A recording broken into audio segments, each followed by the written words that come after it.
champ setting him up. Look out.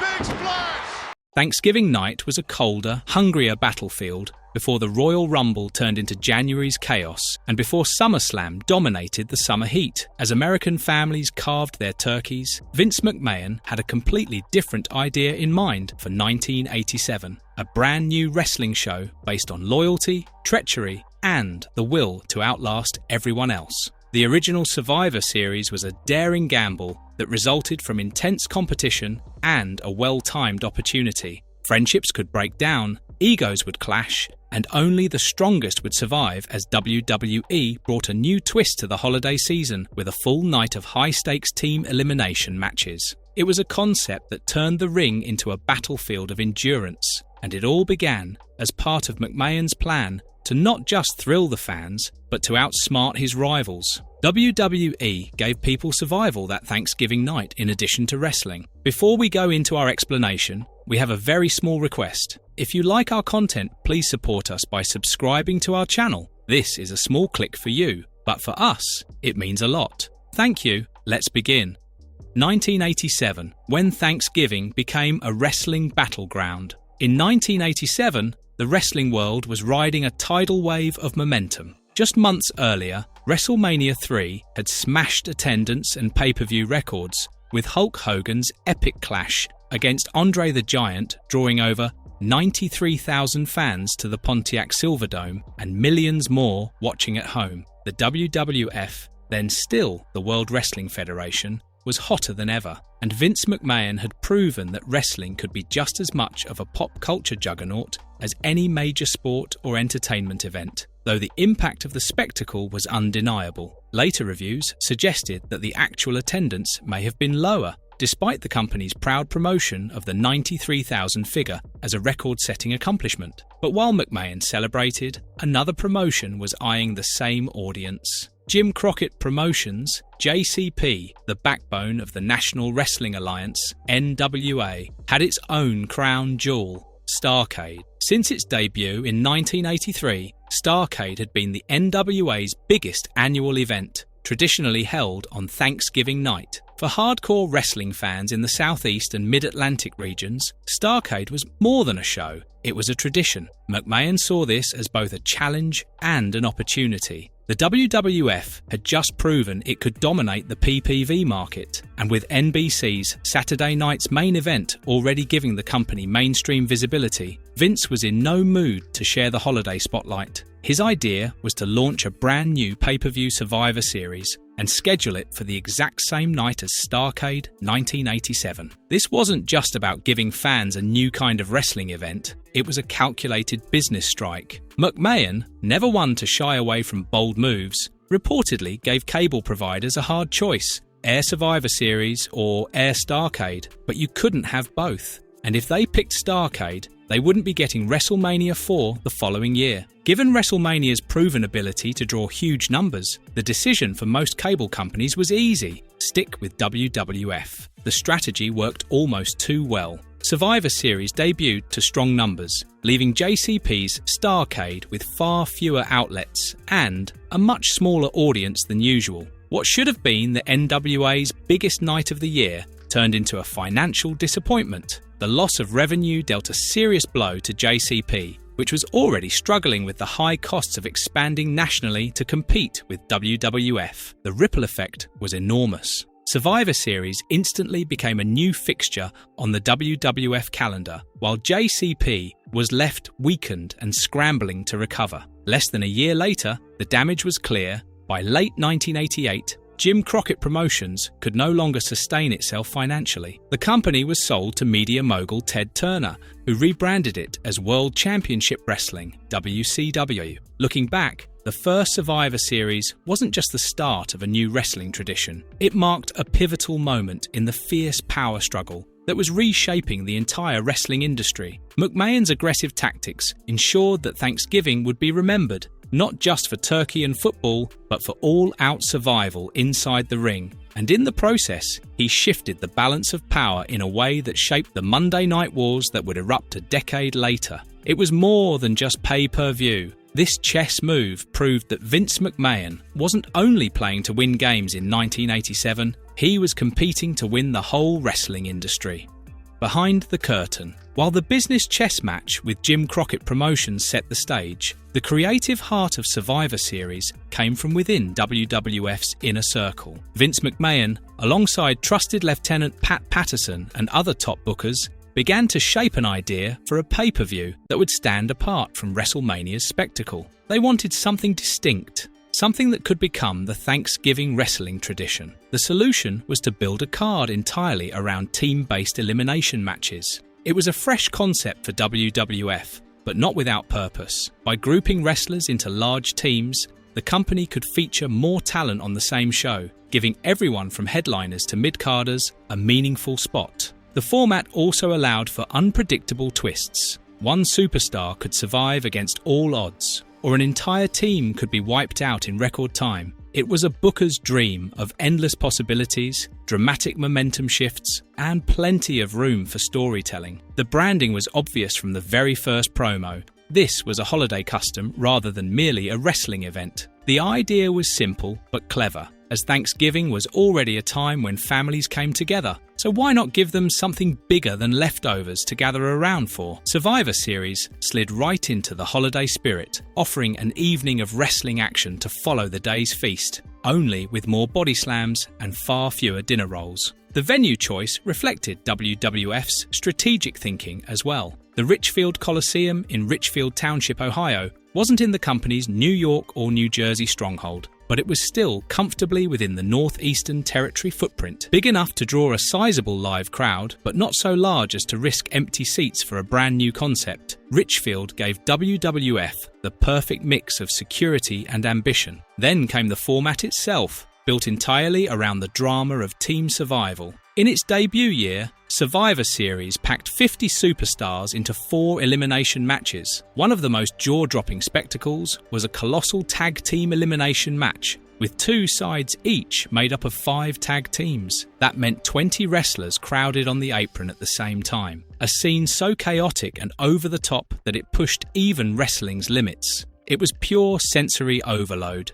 and fans couldn't get enough. Each match had its own stakes and style, but the underlying theme was survival. Wrestlers were eliminated by pinfall, submission, countout, or disqualification, leaving their teammates to carry on until one side was completely wiped out. The last man or men standing would be declared the Survivors, a title that carried more pride than prizes in those early years. For McMahon, the appeal was twofold, as not only was Survivor Series a way to one-up his rivals on Thanksgiving night, it was also an innovative showcase that could spotlight multiple stars at once. Heroes could be made in a single night, underdogs could have career-defining moments, and heels could scheme their way into shocking wins. By the time the first Survivor Series card was finalised, WWF had created something more than just a counter-programming tactic. It had crafted a concept with lasting appeal. The combination of high-stakes team battles, larger-than-life personalities,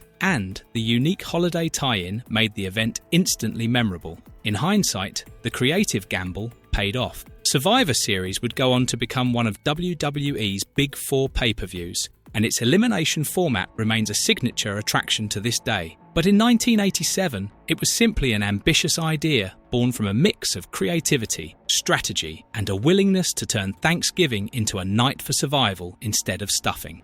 Survivor Series 1987. On November 26, 1987, Thanksgiving night, the Richfield Coliseum in Richfield Township, Ohio, became the battleground for a brand new WWF concept. Fans walked into the arena not knowing quite what to expect, but they quickly learned that this wasn't going to be a standard wrestling card. Every single match on the show was an elimination-style tag team battle, and the only objective was to survive. The main event was a blockbuster 5-on-5 showdown born straight out of the fallout from WrestleMania 3's legendary Hulk Hogan vs. Andre the Giant clash. On one side stood Hogan, Paul Orndorff, Don Muraco, Ken Patera, and the rising powerhouse Bam Bam Bigelow. On the other side loomed Andre, King Kong Bundy, Butch Reed, One Man Gang, and Rick Rude. The match delivered on spectacle, with power moves, quick eliminations, and dramatic comebacks. But in the end, it was Andre who stood tall as the sole survivor,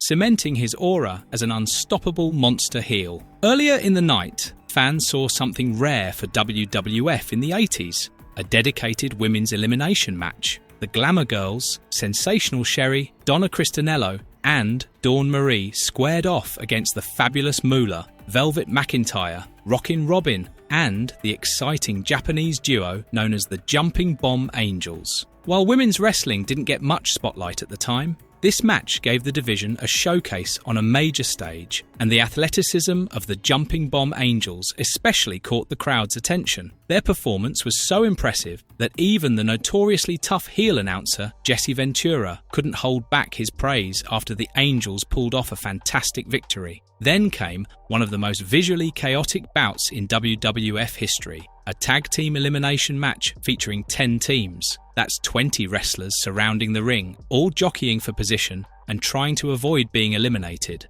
It was a testament to the depth of WWF's tag division at the time, with fan favourites like the British Bulldogs, the Hart Foundation, and Demolition sharing the ring in a non-stop display of team chemistry and rivalry. The action was relentless, lasting an impressive 37 minutes. In the final moments, Brian Blair put on his Killer Bees mask, even though he wasn't the legal man in the ring, and surprised everyone by pinning Tama with a sunset flip to eliminate the Islanders. Thanks to this clever, old-school switcheroo, the underdog teams of the Young Stallions and the Killer Bees won the match and became the survivors for their team, sending the crowd into a frenzy. Another major highlight was the Intercontinental Champions Showcase, Honky Tonk Man leading his team against Macho Man Randy Savage's squad. This was no random pairing. It came from a mix of heated rivalries, sparked when Honky boasted he was the greatest Intercontinental Champion, provoking Savage and leading to a controversial DQ finish in their October title match.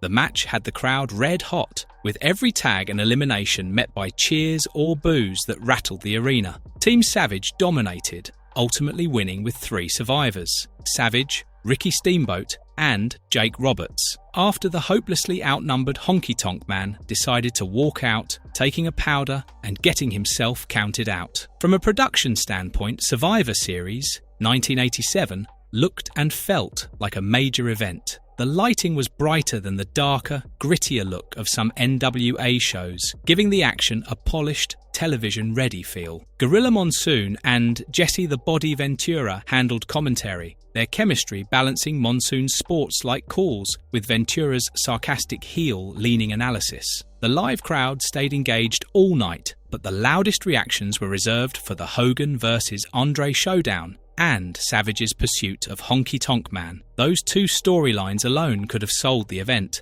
but the elimination format made sure the rest of the card felt important too. Financially, the gamble paid off. Survivor Series drew strong pay-per-view numbers for a debut event, and, perhaps more importantly for Vince McMahon, it dealt a major blow to Jim Crockett Promotions' Starrcade 1987. With many cable providers opting to air WWF's show instead, Starrcade's audience and revenue dropped significantly, accelerating the financial issues that would eventually force JCP to sell to Ted Turner the following year. By the time the final bell rang, Survivor Series 1987 had achieved everything McMahon wanted. It entertained fans, introduced a fresh match format, and struck a decisive blow in the ongoing wrestling war. Thanksgiving night had a new tradition, and survival was the name of the game.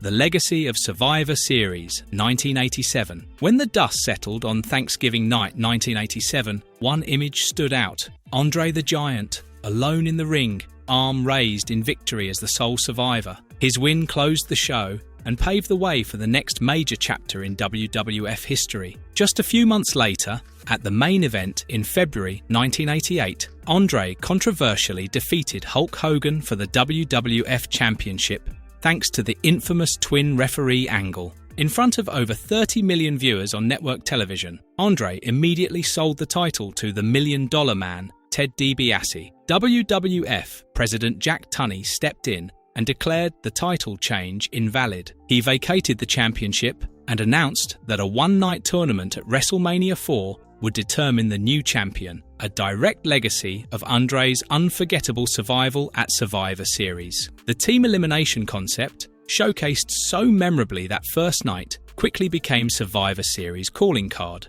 For years, fans could count on the event to feature multiple elimination tag matches, each brimming with rivalries, unlikely alliances, and shocking upsets. The format produced countless unforgettable moments, such as The Undertaker's chilling debut in 1990, the infamous Montreal Screwjob in 1997, and the Deadly Game Tournament in 1998 that crowned The Rock as WWF champion. It was also a stage for fresh faces to make an impact, such as Kurt Angle in 1999, The Shield in 2012, Sting in 2014, and for storylines to take wild turns that left fans buzzing. Survivor Series also carved out its place as one of the big four PPVs alongside WrestleMania, SummerSlam, and the Royal Rumble. It became a Thanksgiving tradition, originally held on the holiday itself, then shifting to Thanksgiving Eve, and later settling into its current late November Sunday slot. At its peak, the show was as much a part of the holiday season for wrestling fans as turkey and pumpkin pie. However, the original concept of an entire card filled with elimination matches only lasted a handful of years. By the mid-90s, the WWF, later WWE, began mixing in singles bouts and other stipulation matches alongside the traditional tag format. In some years, only 1 or 2 elimination matches were featured, and in rare cases, none at all. Still, the match type remained the event's signature, and its legacy endured thanks to its unpredictability and the high stakes often attached. From 1987 to 2021, the event stayed anchored to the Survivor Series match format, with teams of 4 or 5 battling it out until one side stood tall. However, in 2022, WWE completely revamped the concept with a dramatic new approach. The event was rebranded as Survivor Series War Games, replacing the traditional elimination matches with the War Games bout involving a brutal, roofless steel cage enclosing 2 rings side by side. Here, 2 teams, again often 4 or 5 wrestlers, enter in staggered intervals, creating a tense build-up until all competitors are in the structure. Unlike Survivor Series matches, War Games is decided by a single pinfall or submission, not by eliminating every opponent. The Evolution honoured this history while taking it to a new level. War Games added a new layer of chaos and danger while preserving the spirit of team warfare that Survivor Series was founded on. And while the presentation may have shifted, the event's identity as a showcase for debuts, betrayals, and game-changing moments remains intact. From Andre's controversial survival to Cody Rhodes' heroic War Games win decades later, Survivor Series has proven it can adapt without losing its core appeal. Today, whether it's remembered for its Thanksgiving roots, its role in launching careers, or its current War Games spectacle, Survivor Series stands as one of WWE's most enduring traditions, a pay-per-view that thrives on reinvention while honouring its legacy.